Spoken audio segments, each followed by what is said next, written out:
Köpçülük yaxşımısızlar? Men Qashqardagi To'sur Rustam kulolchi bo'laman.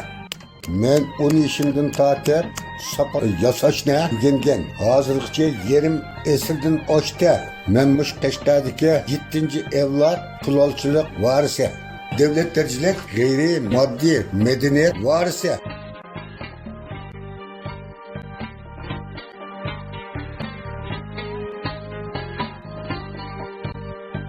Lay itiş, yasaş, kurtuş, bunu sırlaş, ya kalıbı yok resim koyulmaymaz. Özümüzün tecrübe, hissiyatımızı tayin bitirmez malına.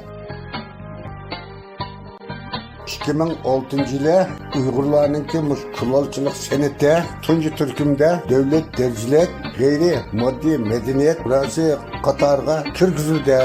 Men mush kesbining varisi bo'lish sifatim bilan har yili 20 ming yendan to'liqlama pul olaman. Bu mening mushu kesbiga varislik qilish ishonchimni oshirdi. Hozir endi mashinada ishlab chiqargan bo'lsa-mu, lekin biz qo'limizda yasagan sopol buyumlari boshqacha tuzpirdi, huzur bag'ishlaydi. Qashqar qadimiy shahri kundan kunga chiroyli bo'lib ketdi. Endi soyatga keladigan me'morlarimiz ko'paydi. Shuning bilan mening sodam intayi yaxshi bo'ldi. Mush sopol yasashga qiziqadigan yoshlarga nisbatan men mush ko'pligan izbosarlarni tarbiyalagan bor.